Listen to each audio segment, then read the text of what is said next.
Et bonjour à toutes et à tous, j'espère que la nuit a été bonne. Les marchés ont l'air de stabiliser gentiment, ça bouge pas trop, on est tranquille. Ce matin, attention tout de même, on est vendredi fin de semaine, donc ça peut secouer. Mesdames et messieurs, ladies and gentlemen, bienvenue dans le Crypto Café.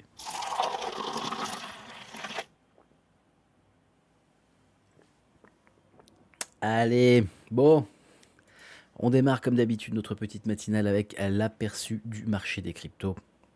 Un Fear and Greed Index qui est à 34, on est toujours dans la peur, en passe de repasser dans le normal. Oui ou non, je ne sais pas encore. Attention, il va falloir surveiller tout ça à côté des ETF, BTC, ETH. Bah écoutez, on est stable, hein. On va pas dire qu'il y a d'entrée, on va pas dire qu'il y a de sortie. C'est pas énorme, ça ne bouge pas. Sûrement d'autres résultats à venir. En tout cas, on verra pour ce que ça dira la semaine. Mais bon, la semaine, elle est pas folle folle, quoi. La semaine, elle va pas être folle folle. Je pense à dominance du Bitcoin qui est à 59,2%, Ethereum à 11,8% et les autres 29%. On n'a rien de plus à signaler de ce côté-là. On va regarder tout de suite le prix du marché des cryptos avec un Bitcoin sous les 90 000 dollars ce matin. On est à 89 500 dollars, un Ethereum sous les 3000 dollars à 2955. On a un XRP sous les 2 dollars également. Alors, est-ce qu'on a un petit peu de mouvance, quelque chose de croustillant à se mettre sous la dent ce matin? Bah, écoutez, pas grand-chose, hein. Monero qui prend presque 4% à 528 dollars. Il avait fait un énorme up et vous voyez ce qui se passe quand on fait un énorme up. En général, il y a toujours une correction qui arrive. Et c'est ça, c'est une excellente chose, bien évidemment. On ne peut pas toujours monter en ligne droite, en grande parabole. Il faut qu'il y ait une correction qui se fasse derrière pour équilibrer un petit peu la chose. Est-ce qu'on a autre chose d'intéressant ce matin? Ça a l'air un petit peu creux pour le moment. Le canton, bon, avait fait un bobo up à moins 3,77% ce matin. On n'a rien de plus, hein. Écoutez, ça a l'air d'être très creux ce vendredi matin. C'est généralement pas très bon signe quand on est vendredi. Donc, on va surveiller la journée attentivement. En plus, on a des très très très grosses news et on va pas commencer tout de suite avec ce va avoir aujourd'hui. On va commencer avec ce qu'on a eu hier sur le traditionnel. Donc, on a eu le PIB trimestriel américain. Grosse hausse, très grosse hausse du PIB, très clairement à 0,6. Les opérateurs avaient même pricé un peu moins, à 4,3. Donc c'est une très grosse hausse, c'est très très bon. Ça veut dire que ça tourne bien. Les inscriptions hebdo au chômage qui sont moins élevées que prévu et quasiment identiques, hein. On est à 200 000 pour 199 000 au précédent. C'est quasiment rien du tout. On a eu les PCE corps mensuels, donc on a eu octobre, novembre. Je vous disais qu'on aurait sûrement les 2 mois enfin, hein, avec le shutdown aux US. C'était compliqué d'avoir des résultats. On commence à les avoir au fur et à mesure. Je pense que le mois prochain, on aura décembre et janvier. Enfin, on aura stabilisé tout ça et on aura tous nos résultats. C'est une excellente chose et ils sont stables. Et c'est très très stable. Les PCE Core annuels n'ont pas bougé quasiment, hein. Il y avait prévision à 2,8 contre 2,7 au précédent. On a bien eu 2,8. Donc c'est une très bonne chose pour l'économie américaine. Ça démontre que ça se passe très très bien. Donc absolument pas de raison pour la Fed de baisser ses taux la semaine prochaine, hein, tout simplement.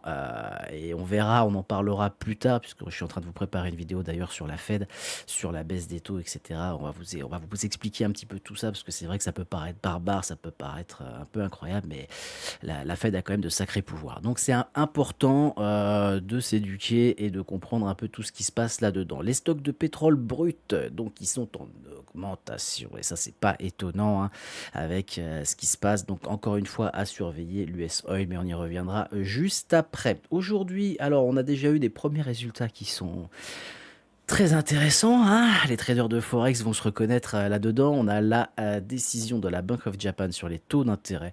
Bon, pas de surprise. On stabilise à 0,75%, hein. On a eu l'augmentation pour la première fois depuis des années et des années. On va le regarder tout de suite ici. Voilà, depuis donc sur l'historique du graphique, on est à depuis 2008. On n'était jamais monté au-dessus de 0,50 et là on est à 0,75. C'est quand même, si vous voulez, très important à comprendre que cette hausse des taux, ça va stabiliser aussi un petit peu le JPY. Pourquoi? Faut pas oublier une chose, le Japon est le premier détenteur de la dette américaine. Ça peut paraître fou dit comme ça, mais malheureusement, c'est les chiffres. Si je me trompe pas, c'est environ 15%, ça doit être peut-être un peu moins maintenant, mais environ 15% de la dette américaine est détenue par le Japon. Imaginez, imaginez ce que ça peut vouloir dire. Donc, il y en a, ils sont comme ça, et il y en a, ils sont ah, ah, comme ça, très clairement. Faites très attention si vous êtes dessus, hein, on pourrait avoir des choses intéressantes si vous le connaissez, bien évidemment, mais ça pourrait créer quand même pas mal de surprises. On retourne sur nos news aujourd'hui à 15h45. On aura les PMI services et les PMI manufacturiers. Pas de gros changements prévus par les opérateurs contre le précédent. On va voir, on va surveiller. Moi, je m'attends à beaucoup de choses. Je m'attends à beaucoup de choses. Donc, on va voir, hein, encore une fois, c'est pas la dernière semaine de janvier, mais on reste vendredi. Il y a toujours une possibilité de surprise. Ça va le faire. On se détend, tranquille. Allez, on attaque un petit peu les news crypto. Je retiens que celle-ci ce matin. BlackRock qui soutient la tokenisation et du contrôle d'accès à Ethereum. Alors, BlackRock voit Ethereum un petit peu comme une porte de péage, hein, vous voyez la photo. En gros, on va taxer à l'entrée, on va taxer à la sortie. Ça va bien se passer.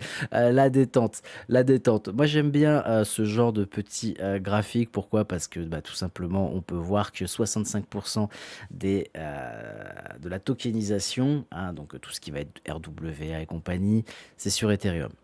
Ah, donc RWA, Real World Assets, BlackRock, très intéressé, très croustillant, on aime bien, à 65% sur Ethereum.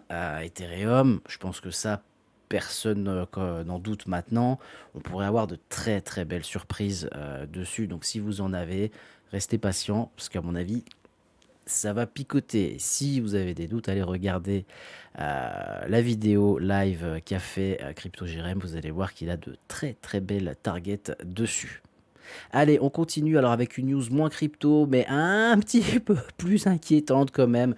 Trump affirme que l'armada américaine se dirige vers l'Iran. Bon, il y a un porte-avions ou deux, quoi. Mais il y aura rien. Mais il y aura rien. Remember, il y a quelques jours hein, au Venezuela, ouais, on va poser un porte-avions ou deux, mais il va rien se passer, vous inquiétez pas. Bon, on va surveiller ça quand même de très près, puisqu'on sait très bien que ça peut aller très vite avec Trump. Ça pourrait impacter quand même, hein, on va pas se mentir, hein, s'il nous refait une dinguerie. Alors, est-ce que là, c'est quand même l'Iran, c'est pas le Venezuela, hein, donc ça peut être un peu plus costaud, on verra. À surveiller, il faut pas s'en inquiéter non plus, parce que si on commence à s'inquiéter à chaque fois que Trump nous fait une dinguerie, bah, on n'est pas dans la sauce, hein. Ça ferait un an, on aurait déjà tous perdu nos cheveux, mais moi je ne les perds pas, ils blanchissent, mais, mais ça pourrait picoter gentiment. Donc, on surveille, on se tient au jus et on est prêt à réagir. Toujours un prêt en mesure de, ça vous permettra d'éviter les grosses surprises. Allez, on va faire un petit tour du côté de notre ami le Bitcoin. Allez, on fait un petit tour du côté de notre ami le Bitcoin ce matin. Bon, bah écoutez, en daily, moi j'aime pas cette figure, hein. Moi j'ai du mal avec cette figure. On n'était pas allé chercher ma target sur le CME, mais si ça veut bien charger. Ah, donc on revient donc sur notre ami El Famoso BTC. Ça y est, j'ai enfin réussi à l'avoir. Donc on était venu chercher ma petite target en weekly hein, la semaine dernière. Je n'avais pas pris mon short. Malheureusement, je me serais régalé dessus. On est en train de former ce petit pattern ici. Bon, à surveiller quand même très fortement. On peut remonter, hein, aller chercher peut-être même des targets un peu plus hautes. Mais moi, je me méfie toujours de ce genre de figure, hein. On le voit très bien sur le CME. Donc, ça, c'est dangereux pour moi, hein. Clairement, je vous le dis, c'est quelque chose que je surveille avec grande attention parce que ça peut vite péter à la baisse. Est-ce qu'on va revenir chercher là ou est-ce qu'on va aller faire un nouveau plus haut qu'au caisse? Pour l'instant, je ne me précise pas. Je regrette un petit peu de ne pas m'être positionné en short, mais c'est comme ça. Il faut pas regretter trop longtemps en trading parce que sinon, vous allez vous bouffer les doigts très vite, hein, jusqu'au poignet, jusqu'au bras. Vous allez vous faire ramasser. Donc, à surveiller, je pense que la fin janvier va être très intéressante. Bien évidemment, on n'aura pas de baisse des taux, on n'aura pas de folie furieuse au niveau économique. En tout cas, je pense, quand on voit les résultats qu'on a eu sur le mois de janvier et même sur le mois de décembre, j'ai envie de vous dire qu'on est plus ou moins tranquille. Est-ce que la semaine prochaine, on aura le nom du nouveau président de la Fed? C'est pas sûr, mais ça pourrait être intéressant à savoir. Ça permettra de nous situer un petit peu sur combien on va avoir en baisse des taux et surtout quelle sera la news qui va justifier cette baisse des taux si les résultats économiques continuent d'être aussi bons. Tout simplement. Là, je vous laisse là-dessus. C'est la petite surprise puisque la vidéo devrait sortir, si tout va bien, lundi. Mesdames et messieurs, ladies and gentlemen, j'espère que vous allez passer une bonne journée. On est vendredi. Profitez bien ce soir et mollo quand même. Bise!